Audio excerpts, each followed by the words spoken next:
Happy New Year, everybody.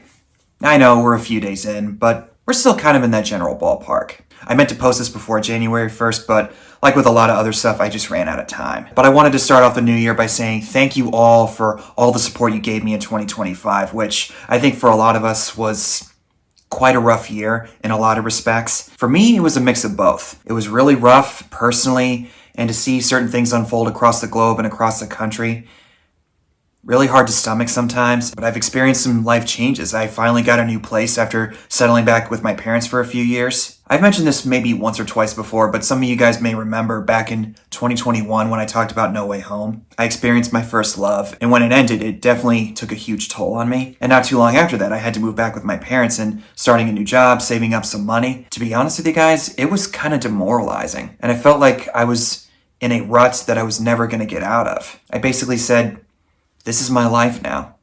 I'm never getting out of here. But God and the universe definitely has a way of throwing surprises your way, because the opportunity to move into a new place came up. And you know, I don't think I've shared this with you guys, but both times I've moved out, the Eagles won the Super Bowl every time beforehand. First time in 2018, fast forward to 2025, they won another Super Bowl. And here I am moving into another place. When I realized that, when the opportunity came up almost a year ago now, I was talking to my now roommate. I'm in a loop. I'm caught in a time loop. This is exactly where it all went wrong. I know. There's other stuff too that is very similar to the first time around. But I guess in my experience, every time the Eagles win a Super Bowl from here on out, well, I'm gonna have to move now. okay, maybe not that extreme, but things do have a way of evening out. And for some reason with 2025, I felt this strong need to really spread my wings and stay relevant. When it comes to movies anyway. I didn't see absolutely everything I wanted to see for time, money, and personal interest reasons. I made a conscious effort to see as much as I could, even if they were mainstream, or some people would say I'm too much of a simpleton and all that other bullshit. I think a lot of that comes from the time that I had to move back with my parents, with my father in particular. I don't mean any disrespect to him, especially with what he has gone through over the past year. Don't know if I shared this with you guys on here, but he's now in remission from stage 4 prostate cancer. Even before all this happened, again, I'm still trying to be as respectful as I can with him. He's very limited in his life experience. Not that he hasn't traveled the world to other places before, because he served in the Navy for 4 years, right around the time of the Iranian hostage crisis. This is way back in the late 70s, early 80s. So he's traveled around the world. He's interacted with all kinds of people. Well, at least from my knowledge anyway. But as if in my lifetime and seeing how he's carried himself, and especially in the last decade and a half, he's become a lot more limited.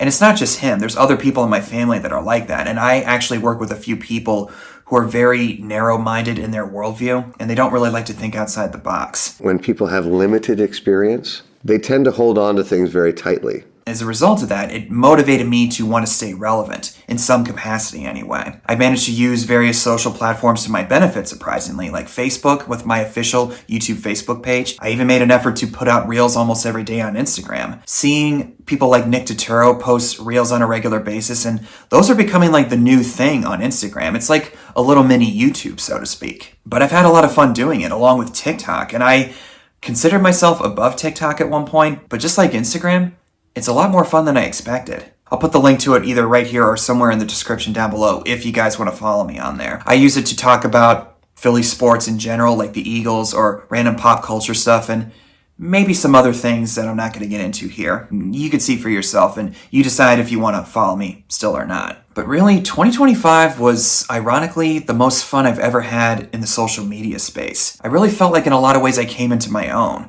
with all the movies I saw, with the way I was able to express myself and gain more experience and gain a lot more confidence in myself, and even rewinding back the clock to 24 and 23. I noticed in 2023 that I was starting to get a lot more comfortable with myself. Now I feel 100 times better in comparison to then. And a lot of that is due to all of you guys. If it wasn't for you, I wouldn't still be doing this right now. All the people from G. Colby Porter, Ross, Tony Estrada, 22 Tiger Dude, aka Hector, Jordan Sweet, Amir Austin, even if we don't talk on a regular basis as much, Rachel Wagner, if you're still watching this somehow, and everybody who's taken the time to comment. Sorry I can't name you all offhand, but really, I love all you guys, and thank you so, so much. Oh no, I just remembered, Delon, thank you also, buddy. But you know what, with 2025, in hindsight, I feel like that was just a test drive. 2026, I believe, anyway, is going to be even better, in this category anyway. We got a lot of exciting projects coming up. 28 years later, Bone Temple, Spider-Man Brand New Day, Avengers Doomsday later this year. Oh, and also, we got a new Star Wars movie this year. The Mandalorian and Grogu. Oh, and Supergirl as well, just remembered that. And probably a few other pieces of entertainment, movies, shows, or games that will come up and pique my interest. But again, a lot of that is because of you guys. Thank you all so much. Because I've been on YouTube since 2009, started doing movie reviews in 2013. I've seen this platform change dramatically, and I realize that I gotta keep up with it if I wanna stay relevant in the space. That's why I post shorts now, or reels on Instagram, and stay on TikTok and various other platforms, except for maybe X/Twitter. You're not going to see me go back on there. I have a Blue Sky account, but I don't really use it that often. In fact, I might just keep it to Threads, Facebook, Instagram, and TikTok, if I'm being honest with you. I'll stick it out with Blue Sky for a little longer, but can't really count on that one. We'll see as time goes on, but this year definitely has potential. So thanks again, guys. Happy New Year, and not for the last time, I will see you all in the next one very soon.